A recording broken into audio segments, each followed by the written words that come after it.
Stripping down science. The Naked Scientists. Hello, Happy New Year. Welcome to the first edition of The Naked Scientists in 2007. I'm Chris Smith, and also here to help with this week's show we have Dave Ansell. Hi. And Helen Scales. Hi, Helen. Hi, Chris. Now, coming up shortly, we're going to be finding out how vibrating vests are helping soldiers to send messages to each other, how researchers have uncovered a new source of stem cells, but unlike embryonic stem cells, these ones are much more fetally friendly, and also Titan, which is Saturn's largest moon, isn't the frozen wasteland that we thought it was. It's certainly frozen, but it's dotted with lakes. Wouldn't go swimming, though. They're at minus 200 degrees C. Also this week, we're exploring why red wine is good for you with Roger Corder from Queen Mary's College, and finding out how caffeine affects the body with Bristol University's Peter Rogers.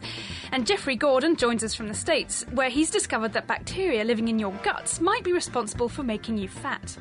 And I'll be doing this week's Cool Kitchen Science experiment live here in the studio to find out how salt helps keep your car on the road. You need some ice cubes, some cotton and some salt. Grab them now because we'll be doing it soon. And if you're in the mood to win some prizes, Roger Corder, who's here in the studio with us, has kindly donated a copy of his book. It's called The Wine Diet, and all you need to know about how to live long and prosper, essentially, in there. And we also have some super calendars, which have been donated by the people who run the Matangini project, and that's an initiative to try to raise money to provide clean water for people who live in Africa.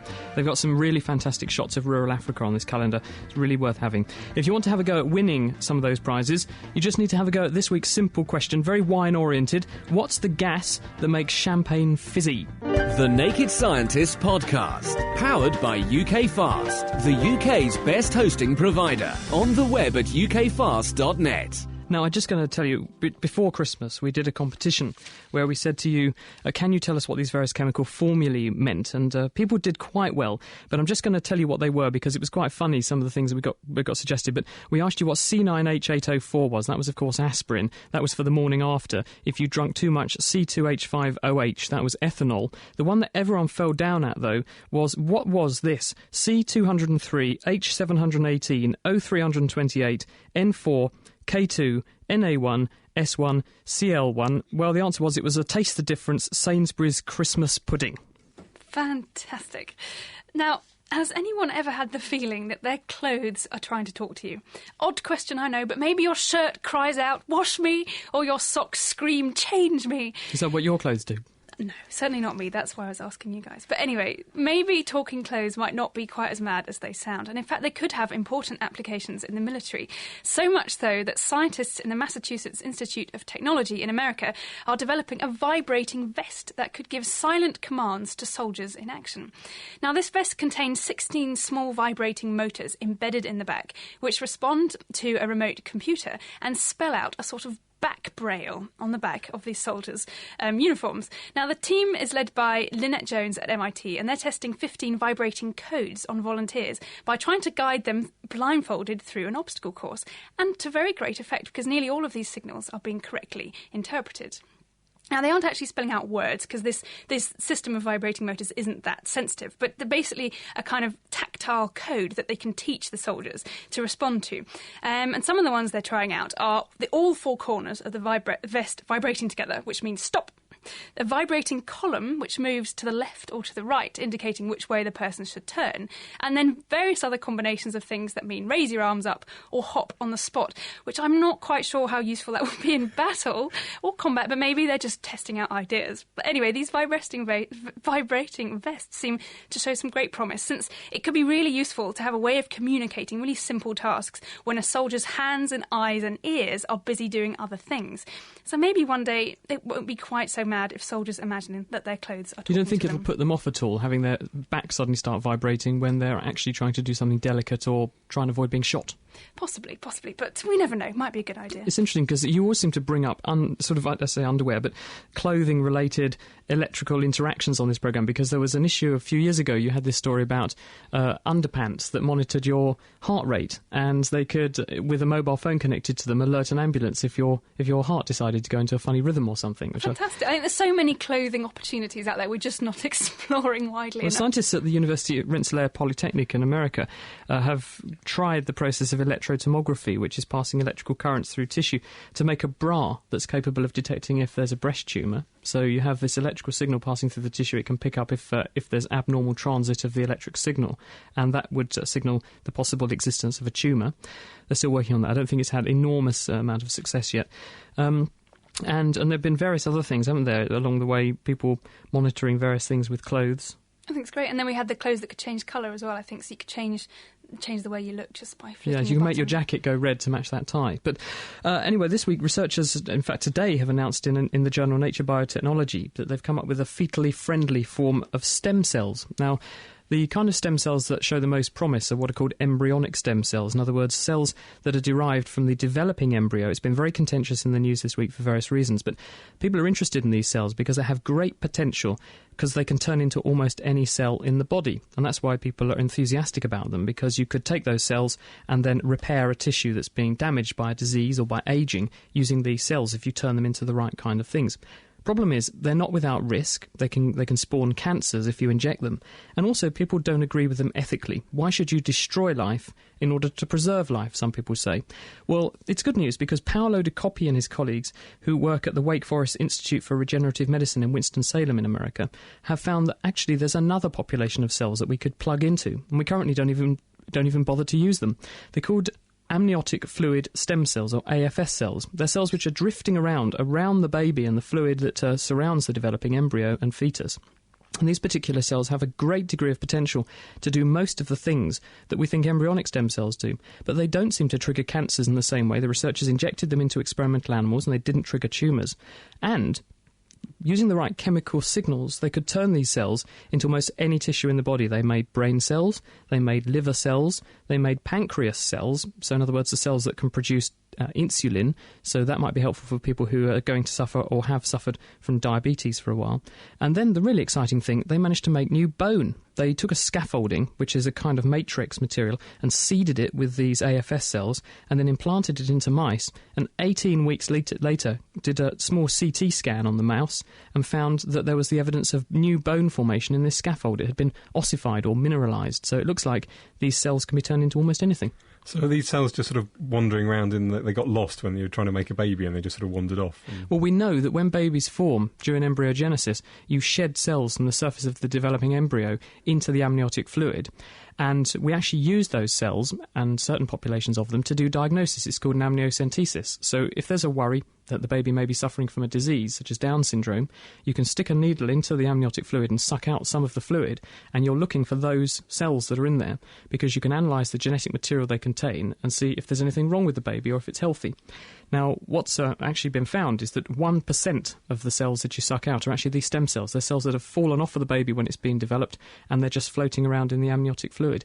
And because the majority of these amniocenteses that are being done on perfectly normal babies, there's no reason why you couldn't store or bank those cells and then use them not just for your own baby, but also for other people's babies. People reckon there's enough being done to provide a massive resource that we could all use.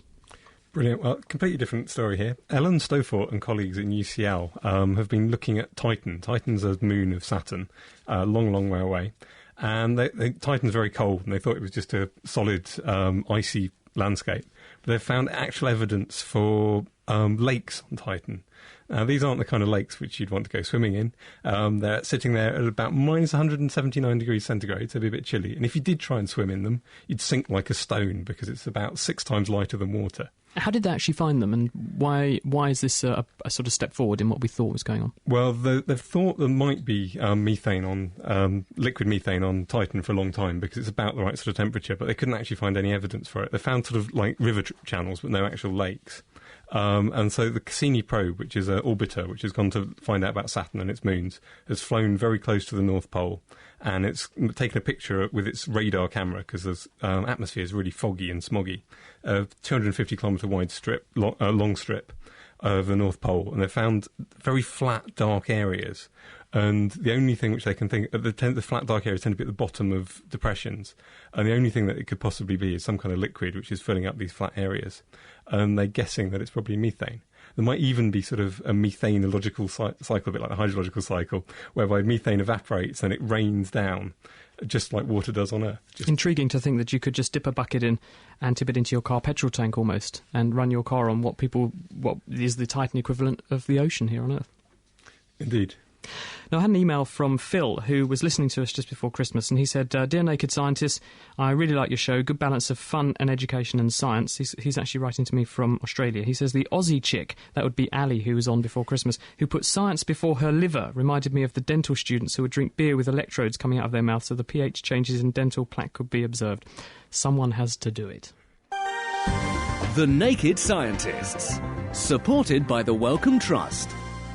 Here's the Naked Scientists with Chris, Dave and Helen. Now, Dave's the person who we normally send out all around the country to go and do kitchen science in your kitchen and people's schools. This week, we've got him in the studio. Dave, what are you going to do? Well, we're going to be finding out about why we put salt on roads and what it does to ice.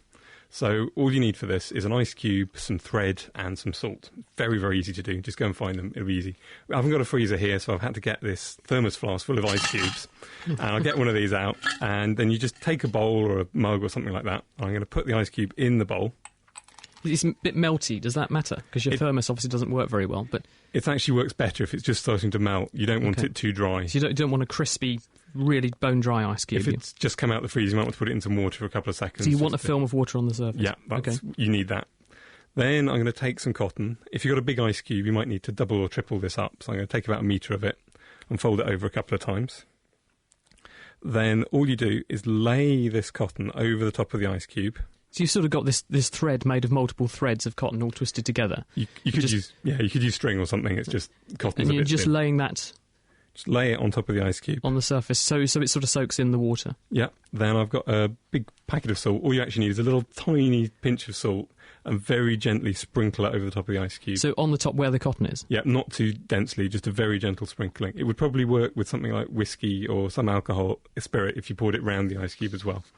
But all you do is that, and then phone in with what happens when you try and pick up that cotton and why you think it happened.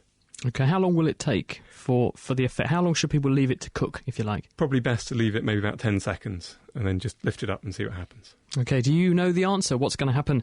Call in 08459 25 2000, email chris@nakedscientist.com, or you can text in on 07786 20 1960. Don't forget, we have a quiz running, which is we want to know what is the fizzy stuff? What's the gas that makes champagne fizzy? What is it? If you think you know the answer, you can win a copy of Roger Corder's The Wine Diet. He's here with us this week. He'll be talking very, very shortly about how red wine can actually have a health-promoting effect and how he's managed to find out how it has a health-promoting effect. And also Bristol University's Peter Rogers is with us. He's actually been working on caffeine, and he'll be telling us why caffeine is or isn't good for you, how it affects the body. And coming up shortly, we'll also be talking to Jeffrey Gordon, who's from the United States. He's actually found, very intriguingly, that the bacteria that live inside your guts could have a very powerful impact on how likely you are to get fat. So if that's something which you're interested in, and you have any questions related to that, call in now. Now, in the meantime, it's time for the third part in our series on science and colour. And this week, our naked scientist, Anna Lacey, has been looking at how colour plays a crucial role in medicine and in the pharmaceutical industry. I'm lucky not to get headaches that often. That is, unless I've had a beer or 3 too many. But for the people I asked here at Addenbrooke's Hospital, there seems to be another universal cause for headaches. Stress, I suppose, as much as anything. Yeah, stress, that sort of related things is the main thing. Work and stress, you know. And how about you? What gives you a headache? Stress, money worries, women. But regardless of whether the cause is stress or alcohol, what is it that's going on at the microscopic level when we have a headache or feel pain? Here's Dr. Michael Randall from the University of Nottingham's Medical School. You have pain receptors in the body which can be stimulated by a chemical family called prostaglandins. And one action they have is they sort of sensitise those pain receptors. They make them more sensitive to pain. And so the body is aware of pain and inflammation. So in order to get rid of pain, it seems we need to get rid of these prostaglandins. But how can we do that? Well, you might not have realised it, but every time you take a drug like paracetamol or aspirin, you're actually stopping the production of prostaglandins. Aspirin, for instance, locks onto the molecule that makes prostaglandin in the first place. And if you stop prostaglandin production, then you stop the pain. But what's this got to do with the science of colour? Well, last time I talked about how coal tar gave rise to the colour mauve, which was the very first synthetic dye. Now, it turns out that chemicals derived from coal tar were also used in the development of aspirin and paracetamol. So bizarrely, both our high street shops and medicine cabinets have both benefited from the same black goo. Now, that all happened in the 19th and early 20th century, but colour's still vital in cutting-edge treatments even today, and one of these is called photodynamic therapy. So what's that all about? Here's Professor Stan Brown, the director of the Centre for Photobiology and Photodynamic Therapy at the University of Leeds. Photodynamic therapy is a newly developing approach for treatment of a variety of diseases, including cancer and infectious diseases, which uses a coloured drug, which itself is harmless, but which is activated when you shine light on it. When the drug is in the target, which can be either a tumour or a bacterial cell, for example, we shine the light onto the target, and the drug or the photosensitizer, as we sometimes call it, then absorbs the light and takes in the energy from the light, and that energy is then passed on to ordinary molecular oxygen, which is everywhere, including inside the body. And the trick is that this energy then converts the oxygen into a very activated form, which destroys the cells immediately around it, but no further than that. So what colour are these photosensitizing dyes? Well, ideally we try to have blue dyes, and they're usually beautiful colour of blue, so it's quite an interesting area to work in for clinicians as well as scientists. But basically they're blue because they absorb red light. And the reason we use red light is that red light penetrates into tissue much more deeply than other colours of light. And an example of that, which I always point out, is that if you shine a torch through your hand, it comes out red. And that's not the colour of blood, as we always used to think, but it's because all of the colours except red are absorbed, but red penetrates and comes out the other side. So that shows why we use red light, and therefore why we use blue drugs. Photodynamic therapy, or PDT, is proving to be very successful in the treatment of macular degeneration, and in the future it's likely to be developed further for cancers and killing off superbugs like MRSA. If you want to hear more about PDT, then you can go to our website at thenakedscientist.com to hear the full-length interview. Well, if that dose of colour science wasn't enough, you can join me next week when I'll be looking at why wearing red will win you running races and how colour affects our mood. Try saying that when you've had a few. Wearing red helps you win running races. That's quite a good tongue twister. Anna Lacey there, reporting on the science of colour. And if you have any questions for us on anything you're hearing so far in The Naked Scientist, the phone lines are open. We've also got a competition running. Helen, what do we want to ask people? When you open that bottle of champagne, what is the cause of all those bubbles? So in other words, what gas is it? What gas is it, yes. So if you think you know, give us a phone call on 08459 25 2000. Send us a text message 07786 20 1960 and email us at chris@nakedscientist.com. Coming up shortly, we'll be talking about the red wine diet. Why does red wine make you live longer? And eating lots of fruit and vegetables. Is it fact, or is just Tony Blair trying to subvert us into eating loads of things and boost the produce industry? What's the bottom line? If you have any questions on that, give us a call. I should also say hello to everyone in Spain listening to us on REM FM. It's great to have you with us. Laying the facts bare. The Naked Scientists. Well, it's time now to head over the other side of the Atlantic for the first science update of 2007. This week, Bob and Chelsea will be looking at the bacteria in the air and how scientists have developed a new way to model the atmosphere.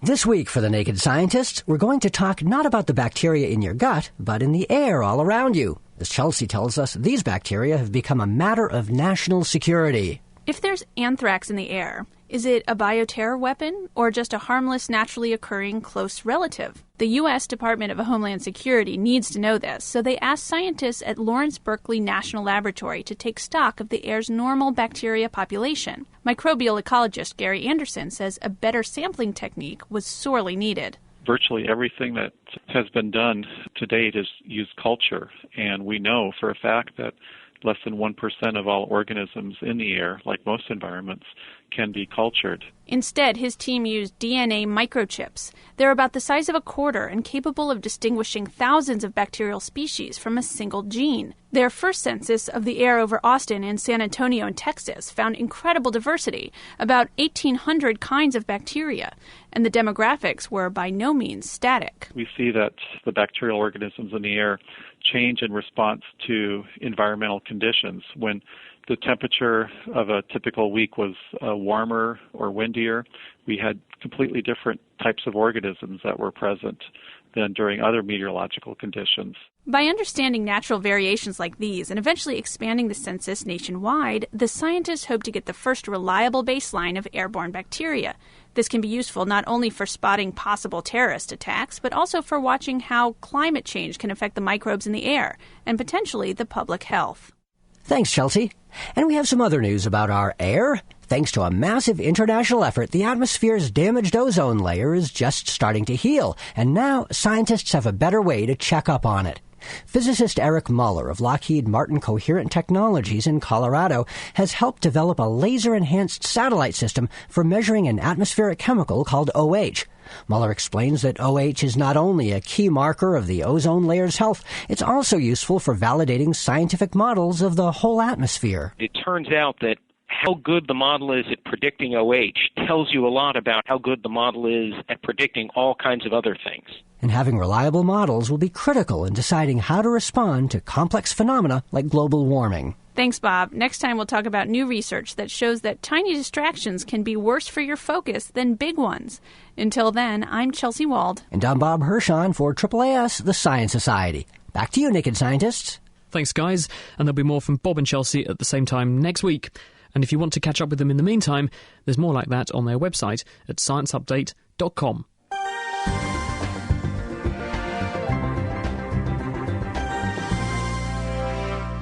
We're talking in a few seconds' time with Roger Corder all about how red wine can make you live longer. But first, Dave, got an email here from Juan Carlos Idrobo. And what he says is, "Hi Chris, I really like the programme and I listen to it every single week.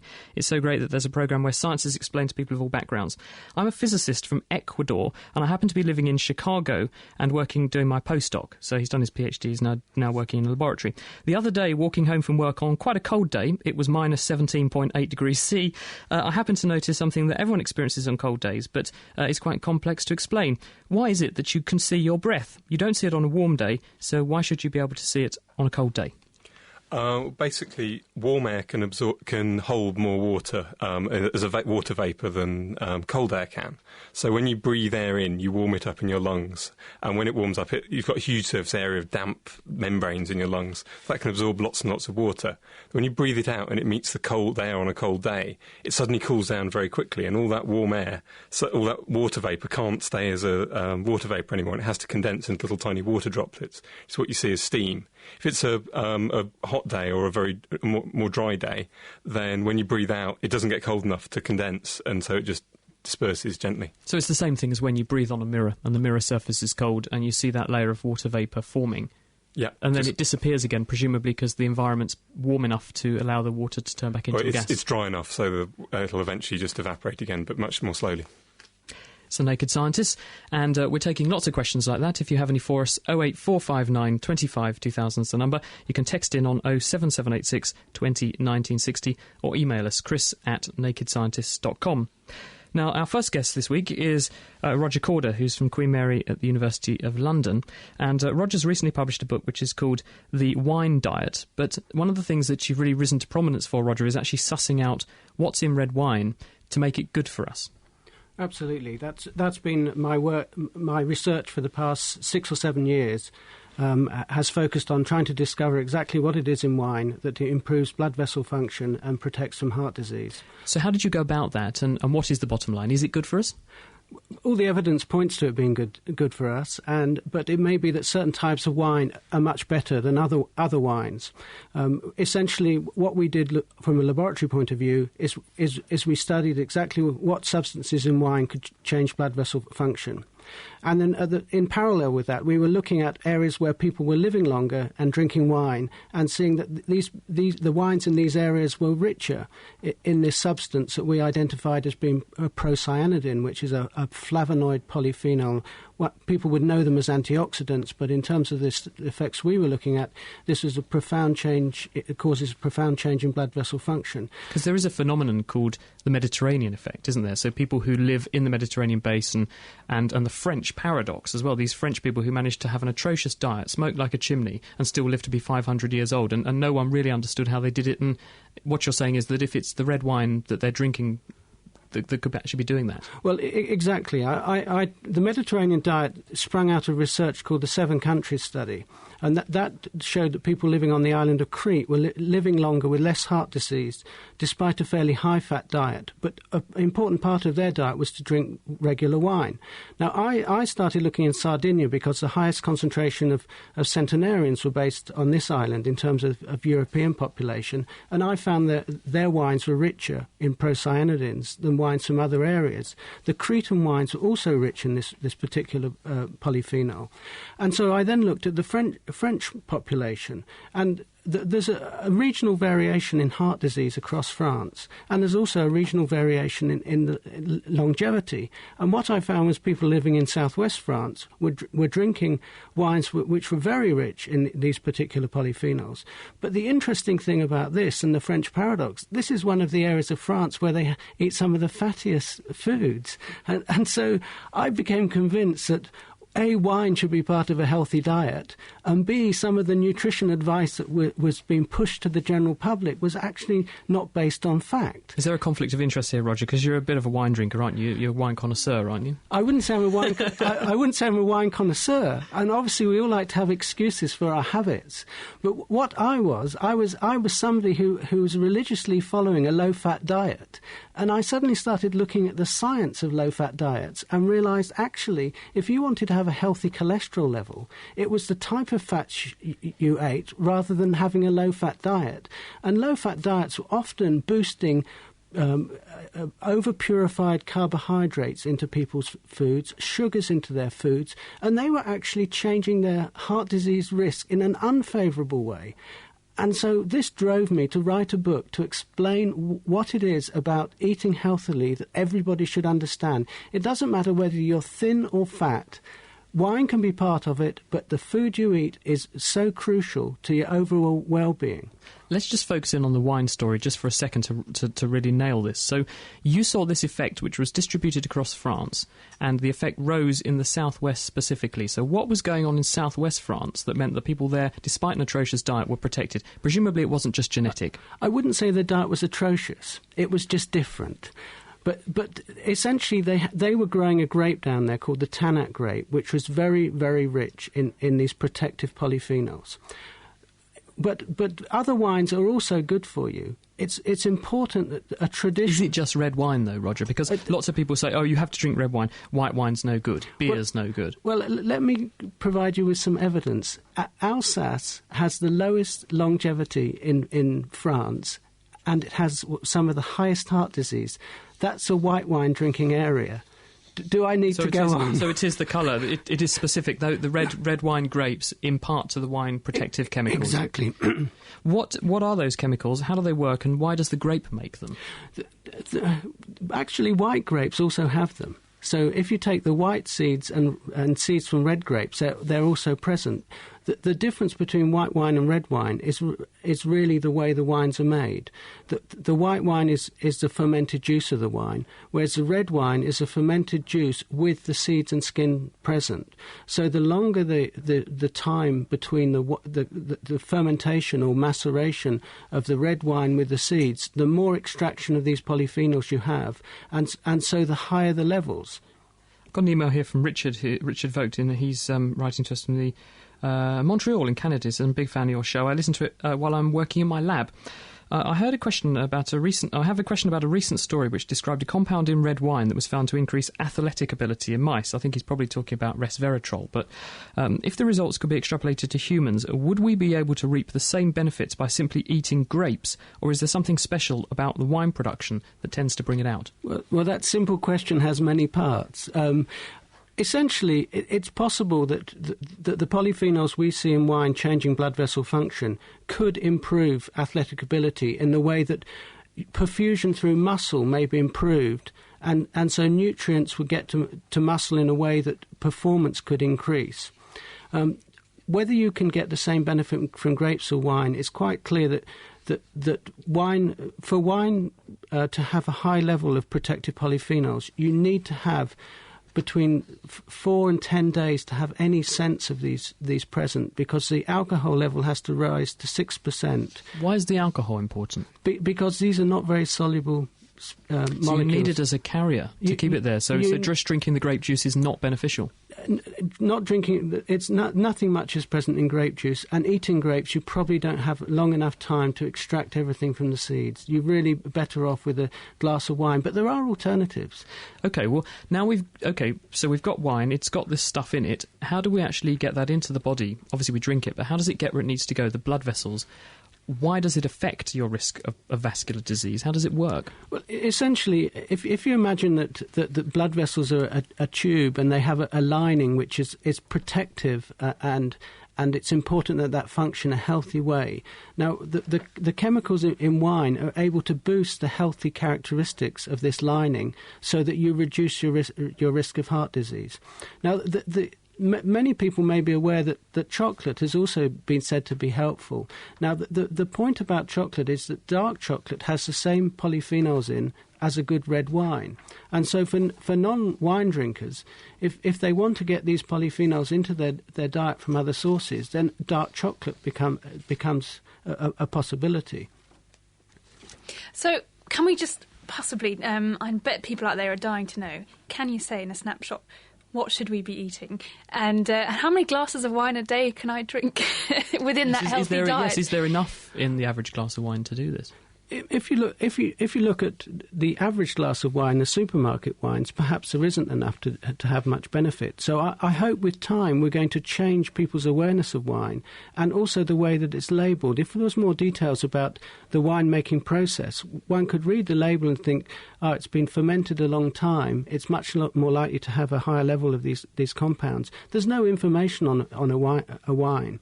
How much should you drink? Well, all the scientific evidence about reduced heart disease actually reflects a consumption level that is similar to what government guidelines recommend. So for a woman, that's no more than 1 to 2 glasses, small glasses per day, 125 mils. For a man, 2 to 3 glasses is okay. But an important factor about people benefiting from wine consumption is they're often consuming it with food. It's part of a lifestyle pattern. It's not going to the pub and shoving down a few glasses of wine and then thinking, I've got all the benefits. Because studies have shown that people who drink without food are more likely to have high blood pressure. High blood pressure increases your risk of heart disease and it increases your risk of a stroke. So it's important to understand fully the lifestyle combinations. Got another email here from Gavin. He says, I'm listening to you in Nottingham on your podcast. It's recommended that we eat 5 portions of fruit and vegetables a day. So I'd like to know if I liquidise all of my 5 portions into one, drink the whole lot and take nothing away, would that still count as my 5 portions and get me off the hook? I think it would. I wouldn't suggest drinking them all at once, because inevitably it'd be more a drink than a solid mass. But I think that over the period of a day, you would get the same benefit. I think what's important about the 5 fruit and vegetables per day is not necessarily the fibre. It's all the nutrients that are in these foods. These nutrients help reduce your risk of heart disease and cancer, and that's what's important, much more important than the fibre. Eating a high-fibre breakfast cereal doesn't reduce colon cancer. Studies have shown that. It's the nutrients in people's diets that are high in fibre that are more important. Sorting out the sparks from the quarks. The Naked Scientists. It is The Naked Scientists with Chris and Helen and Dave. We're talking about healthy living in the wake of Christmas and New Year and all those resolutions and things. If you want to know why red wine makes you live a bit longer and whether caffeine's bad for you, and in a second, how the bacteria that are inhabiting your intestine could contribute to whether you gain or lose weight, then give us a call, 08459 25 2000, email chris@nakedscientist.com, or text in on 07786 20 1960. First, Dave, what's Kitchen Science this week all about, and what do you want people to do? Very easy. Just take an ice cube, lay some thread over the top of it and sprinkle some salt on it and gently try and pick up that thread and see what happens, and phone in and tell us what happened and why you think it happened. Okay, very simple. So ice cubes, bit of salt, bit of cotton, put the two all together and phone in. You could win yourself a copy of Roger Corder's book. You heard him there. He's got a book called The Wine Diet that's just come out. And also we have some calendars from the Matangini Project, which tries to provide fresh water for people living in rural Africa. It's a wonderful calendar with beautiful African scapes on it. And we've got some of those to give away if you can get that right.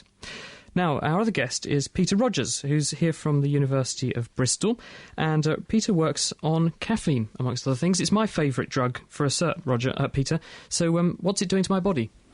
Well, indeed, it's the world's favourite drug, so quite easily it's the most widely and frequently consumed drug globally, so therefore it's important. What's it doing to us? Well, it has some pretty fundamental biological actions and has effects accordingly on many organs and tissues in our body, including the brain.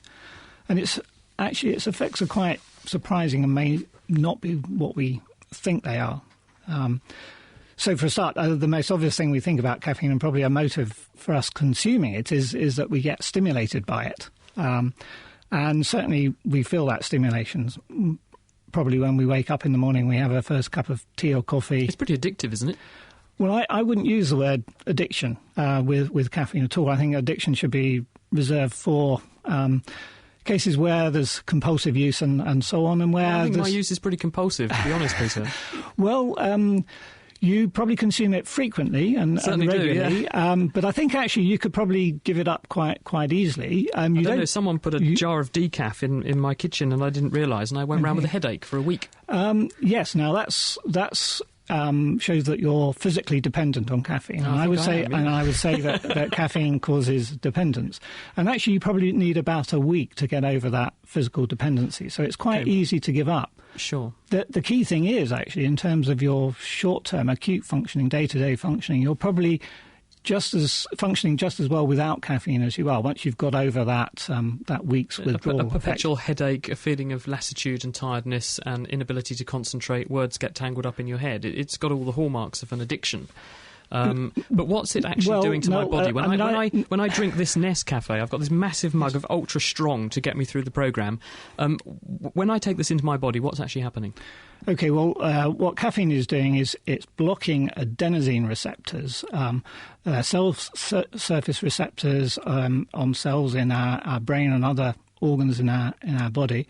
And those cells receptors are normally activated by adenosine that's produced by the body.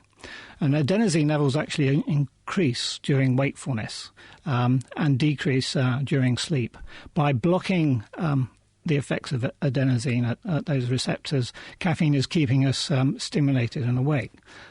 But an important issue is that with regular consumption of caffeine, that system adjusts itself. So that system becomes more sensitive to the effects of endogenous adenosine. And we have shown in our experiments, and a number of other people have as well, is that with regular consumption, we're not actually getting a net benefit for our alertness and mood from consuming caffeine because of readjustment of our physiology. So it has an effect for a little while, but then that wears off and you're back to square one. You just need the drug there to feel normal. You are. What we've pretty much clearly shown now is that the buzz you feel in the morning is what we call withdrawal reversal. So overnight you metabolize away the caffeine you consumed the previous day. You wake up feeling tired, lethargic and so on. Even after a good night's sleep, you feel like that. You're in the early stages of caffeine withdrawal. Your caffeine picks you up back to normal, but it doesn't take you above normal. But lots of these cold remedies and things that rescue you when you've got the flu or man flu or something, they're loaded with caffeine, aren't they? The reason you feel so perked up after, and I won't drop any brand names, but the reason you feel so pepped up is because if you look at the ingredients, it's got a microscopic dose of paracetamol, a whiff of aspirin, and then this massive slug of caffeine. Well, it's not got a massive slug. It's probably got a cup of coffee equivalent slug of caffeine in there, and that's obviously a misnomer. For example, the idea of energy drinks having a huge amounts of caffeine. Actually, you can get the same dose of caffeine more cheaply in a cup of tea or coffee. The the important thing, I think, actually, it's interesting that it's in analgesic remedies, flu remedies. What the benefit there is, almost certainly, is that you're reversing caffeine withdrawal again, because actually when you've got the flu, you don't feel much like drinking tea and coffee. So that's your replacement caffeine. So it's a good idea to have it there. Very good for people who want to sell you something. If they sell you a remedy and it makes you feel so much better because all it's doing is pandering to your addiction, it's not actually making you feel better at all, is it? Well, it's getting you back to normal. I would argue you'd probably be better without consuming caffeine on a daily basis. Although there are some longer-term effects of caffeine that are very interesting. Well, that was going to lead me on to the next thing, which is, is this bad for us? We're all drinking this stuff. Is caffeine health deleterious? Well, I think it should be put in perspective. So there are lots of other things I would do first in terms of my behaviour to improve my longevity and healthfulness than giving up caffeine. And it's all too often people say give up caffeine is one of the first things. There's something wrong with you, give up caffeine. And I think that's not the right approach to take, because actually tea and coffee are part of our lives and they're enjoyable. If there's no good reason for giving it up, don't give it up. Is there any evidence that it is bad for you? People have done trials. They must have done trials. The greatest worry, as far as my understanding of the literature is concerned, is that caffeine increases blood pressure, and we've already heard how that increases the risk of cardiovascular disease, for example. But there's actually a lot of discussion about those effects. There's obviously these short-term damaging effects of caffeine withdrawal. That's not good for our everyday functioning. But actually, there's some interesting results suggesting that actually long-term caffeine consumption may be protective against cognitive decline later in life, and there's evidence that it's also protective in relation to the risk of Parkinson's disease. I think people have said, though, that smoking protects you against Parkinson's and Alzheimer's, and cynics have said the reason it does that is because people don't live long enough if they smoke in order to get those diseases. So maybe in the caffeine's case, one can argue actually there is a beneficial effect. I think there is in relation to caffeine. I don't think that's a good explanation either the smoking data actually, or certainly not the caffeine data. There's good reasons to believe how caffeine may interact with Parkinson's disease, for example, movement disorder, because adenosine interacts with dopamine in the brain, and adenosine normally puts a brake on dopamine function. So caffeine blocking that adenosine function may de-inhibit dopamine action, which is impaired in Parkinson's disease, for example. So there are plausible mechanisms whereby caffeine can be potentially neuroprotective in relation to functioning of the adenosine system and also in relation to Parkinson's disease. Fancy listening to The Naked Scientists in your bed, on your way to work, or even at work?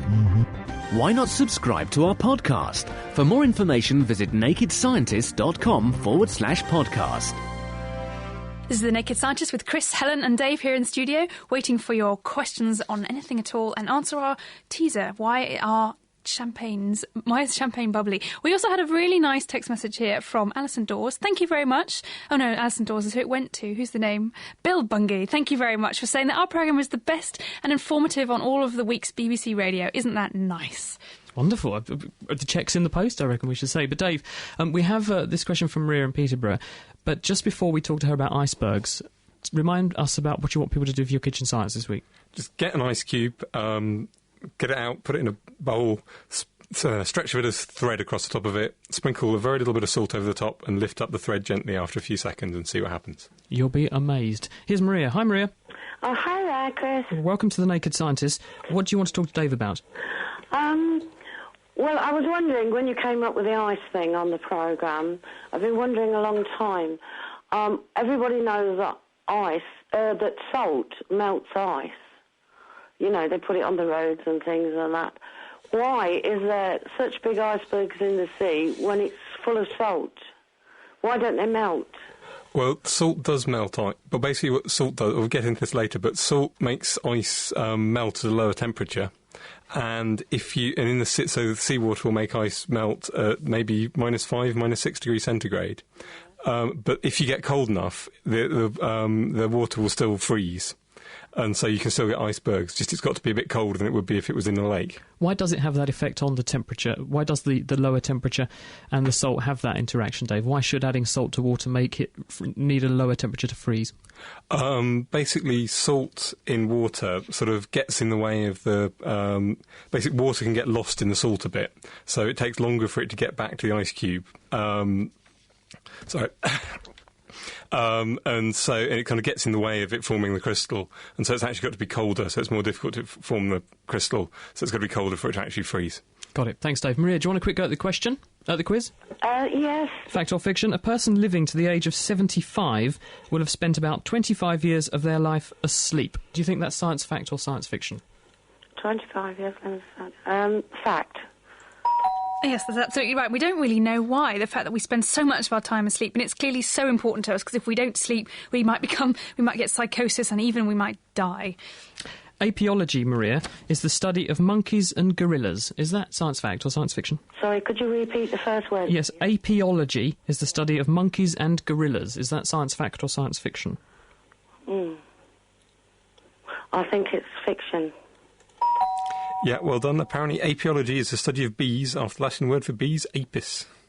Maria, thank you very much. 2 out of 2 as well, which is brilliant. Thanks for having a go at our quiz and joining us on The Naked Scientist. Thank you very much. See you soon. OK, bye. And now to Jeffrey Gordon, who's a researcher based in the US. He's from the University of St. Louis, and he's recently discovered that bacteria living in our intestines could have a very important impact on what happens to the food we eat. In other words, they could contribute to weight gain. Jeffrey, hello. How are you? I'm very well, thank you. Thank you for joining us. So tell us about your study and how you discovered this. Well, let me start out with a sobering or inspiring thought, depending upon your perspective. Adult humans are composed of 10 times more microbes than they are human cells. And the question is, what do these microbes do to us? How do they benefit us? How do they form strategic partnerships with us? We began this study using a good stand-in for humans, the laboratory mouse, and took a look at genetically obese mice and their lean litter mates, and found that the principal bacterial groups in the gut, so-called firmicutes and Bacteroidetes, were present in different proportions in the obese compared to the lean mice. Is that just because these animals have been genetically tinkered with to make them fatter? The implications are that there may have been a link between the amount of fat and the composition of the microbial community. So we did another series of experiments and took the communities from obese mice and started sequencing the genes in those communities and compared the gene content of the obese community to the gene content of the lean gut community. Again, this is in mice. And we found that the obese mouse community had a greater capacity to break down certain components of our diet that are difficult to digest with our own enzymes. So the bacteria are lending their genes to our gut. So the bacteria, by breaking down food we can't normally access, are feeding us additional calories. Well, there's an increased efficiency of breaking down these components of our diet, which are called polysaccharides. These are complex sugars. And the idea spawned from these experiments was that perhaps when people sit down with a bowl of cereal in front of them, which are rich in polysaccharides, that some individuals are able to extract more calories than their dining partners who had a different suite of microbes. And they're the larger ones. Right. So even though the package label may say 110 calories per serving size, that's an absolute value.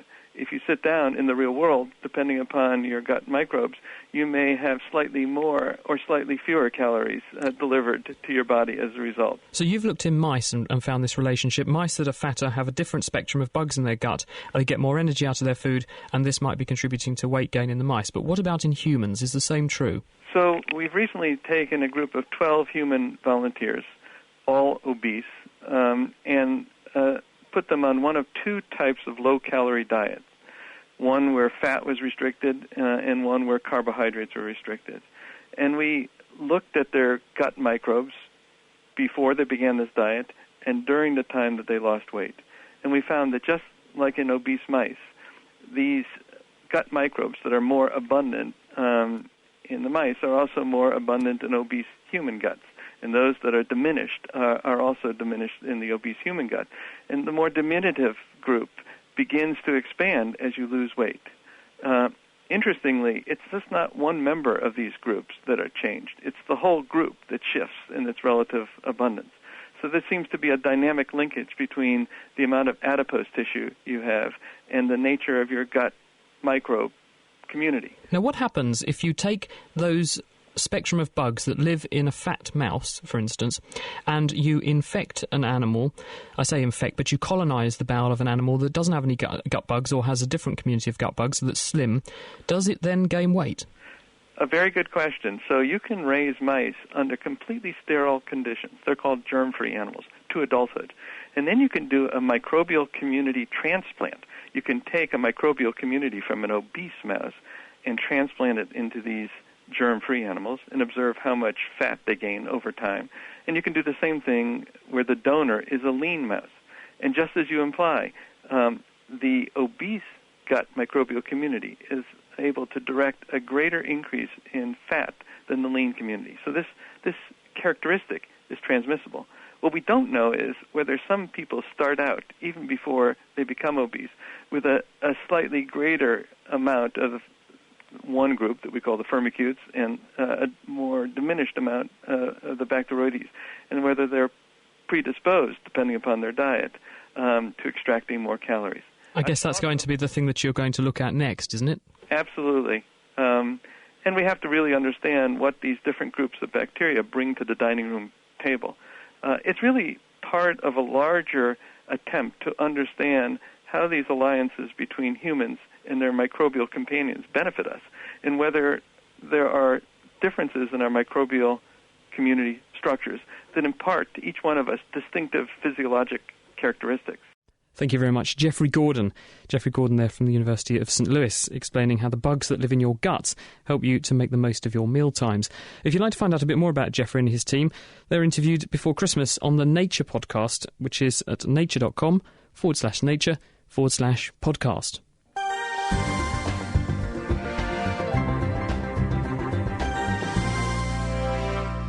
Coming up towards the end of this week's edition of The Naked Scientists, our guests, Roger Corder from the University of London and Peter Rogers, very confusing that, from the University of Bristol. We've been discussing poisons and how to offset their effects this evening in the sense of caffeine, the world's most favourite drug, and alcohol, its other most favourite drug, at least it is with me. Got some questions here, one for you, Roger. This one's from Nikki, and Nikki says, if fruit and veg are supposed to have optimal nutrient content when fresh, much of what we buy is seasonally grown, but we eat it out of season. Take apples, carrots, picked and dug up out of season and put into storage. We then buy them from the shops when they've been stored for donkey's years. How much goodness does the food really have after that treatment? And if we grow vegetables ourselves in organic ways and then have, then they say things such as carrots should be lifted and stored in October, November, does this mean that we should eat them in February? Will they have less nutrients by then? Well, certainly the mineral content isn't going to change, but it's likely that some vitamins will decrease over time. So there is an optimal time when you can eat these foods. So does this mean then that the 5-a-day regimen does not apply if something's been stored in a supermarket giant fridge for 6 months? I think we'd have to study that to really find that answer. It really depends on the storage environment. I mean, if it's a cold environment, then it's going to slow the degradation of things like vitamin C and other minerals that are unstable. George from Cambridge called in to say, if you don't eat enough cholesterol, does your body not just make it anyway? Absolutely. Cholesterol, the idea that you should have a low cholesterol diet to lower your cholesterol is completely flawed. In fact, if you eat a low fat diet and have lots of refined carbohydrates, then your body likes to make cholesterol out of those excess carbohydrates. So a low fat diet isn't the secret to lowering cholesterol levels. I've got another question here along the lines of what we can drink. Rosie Lee in Saffron Walden asks, if red wine is good for us, is sherry good for us too? Well, sherry is quite a rich source of alcohol, but in moderation. I think I wouldn't suggest you stop drinking the occasional glass of sherry, but I think it's got to be taken in the context of your overall sense of well-being. Don't drink too much. and make sure the other aspects of your life are healthy. But it doesn't have the same specific benefits, perhaps, as red wine? It doesn't contain the same chemicals as red wine. Sorry about that, Rosie. But yes, in moderation, and if you enjoy it, why not? Sarah's on the line. She's in March. Hello, Sarah. Hello. Thank you for joining us on The Naked Scientist. What would you like to talk about? Well, I was told that peanut butter helps to lower your cholesterol, and I didn't know whether it was true or false. I haven't actually studied any literature on this, but certainly peanut butter is a source of monounsaturated and polyunsaturated fats. So in the context of a balanced diet, it is likely to have some beneficial effect if you are at the same time cutting out saturated fat. Oh, I'm with you, yes. So it's really about replacing, say, the amount of meat you might be eating, red meat you might be eating, with things that are rich in vegetable fats. And a good example with this would be soybeans. Soybeans are a good source of vegetable fats. Thank you very much, Sarah. Do you want a quick go at the quiz? Oh, okay. 60% of all journeys in China's capital, Beijing, are made on a bicycle. Is that science fact or science fiction? Fact. I'm afraid not, actually. It's fallen. It did used to be 60%, but now it's only 40%. Cars are becoming much more popular. Sorry, Sarah, you needed to get 2 out of 2 this week. Okay. Thanks for joining us. Thank you. Very quick question for you, Peter. This is from Tim. He says, do high roasted coffee beans cause cancer? He's in Essex. That's Tim. I'm not aware of any evidence that that's the case. The evidence for coffee and cancer is pretty good. It's neither protective or harmful. The method by which you prepare coffee is quite important. So filtering coffee takes out some of the cholesterol elevating effects of coffee. So boiled coffee is not a good way to the way the Turkish people and Greeks like their coffee is less good for you then? Unfortunately, that's the case. And what about instant? That must be bad for you too then? No, the cholesterol-raising oils are not present in the instant. So they get lost along with the caffeine. Yeah. When in the preparation, yes, when you make the freeze drying effect. Yes. Okay, got another one here from Valerie. She says, what causes the tremor seen in heavy coffee drinkers, and is that related to dopamine, like with Parkinson's disease and things? That's a very interesting question indeed. So there's a bit of a paradox here. In healthy people, actually, caffeine causes tremor in your hands, reduces hand steadiness, whereas, as I said before, there's evidence that it can protect against Parkinson's disease.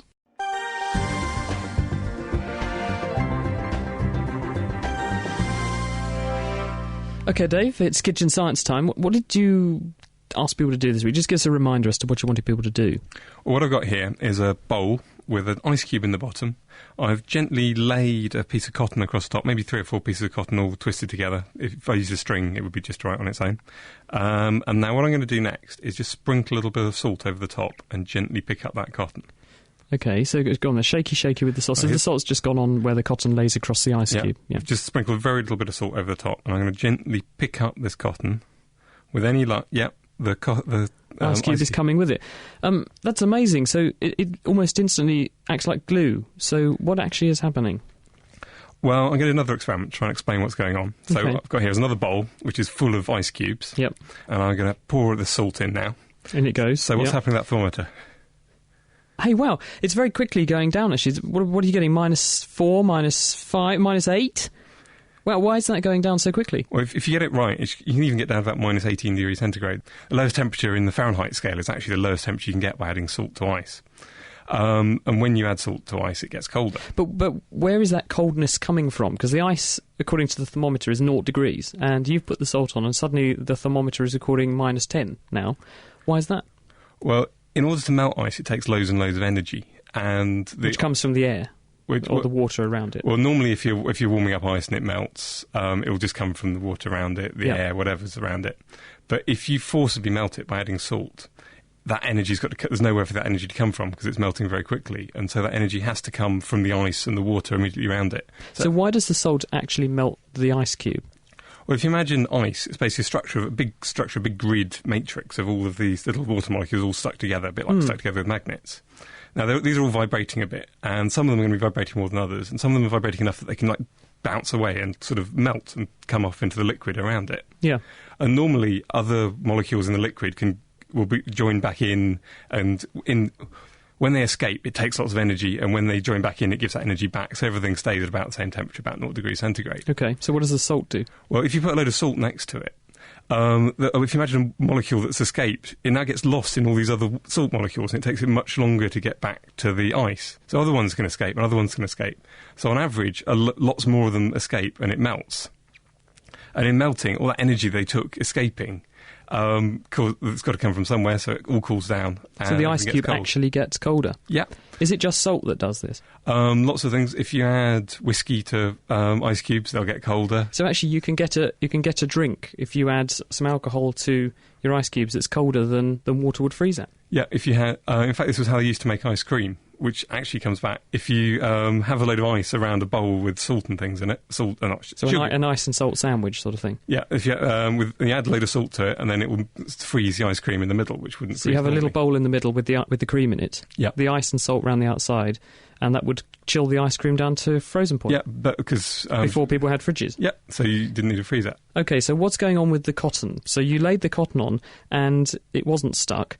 You put some salt on, and then you could lift the ice cube up. So what went on? What's happening is, in some places where the salt is, it forcibly melts that ice cube, so those places get really cold. And other places where the salt didn't land isn't nearly as salty, so that will then freeze. Because the whole ice cube is so much colder? Yeah, because the whole ice cube's gone down to -5 or -6 degrees centigrade, so anywhere which isn't very salty will freeze, and so it will stick to the ice cube and you can pick it up. Now, returning back to the sort of real-world examples, how would we see this manifest out there on the roads? Well, if you've got an icy road, you want to stop it being icy because it's really slippery. So what they do is they just chuck a load of salt down, which means that maybe the icy water will freeze at -5 rather than 0. And so it has to be a much, much colder day for it to be dangerous and slippery. Right, so before the road will actually become frosty, you need much colder weather. Yeah, there is a temperature where this won't work at. If you get down to -20, -30 degrees centigrade, it no longer works. I believe in Finland it does routinely get cold enough that you don't bother putting salt on the road because it's not worth it. You just have to have snow chains or big pointy things in your tyres. Is there any other chemical you could add to the road which would enable it to remain as a liquid at a much lower temperature? There are lots of other chemicals, basically anything which will dissolve. Sodium acetate, which is actually the salt and vinegar taste on salt and vinegar crisps, is a very good one, and it's less dangerous, it's less bad for the environment, so they tend to use that in airports and things like that. But what temperature will that make the water want to freeze at, rather than the minus sort of 18 that you get your ice cubes? Depends how much you add it to. I think sodium acetate probably is a bit better. I haven't got the figures in my head, I'm afraid. And there was an invention where cars could detect how cold it was and then spray something onto the wheels to make them grip better. Do you know what that substance would have been then?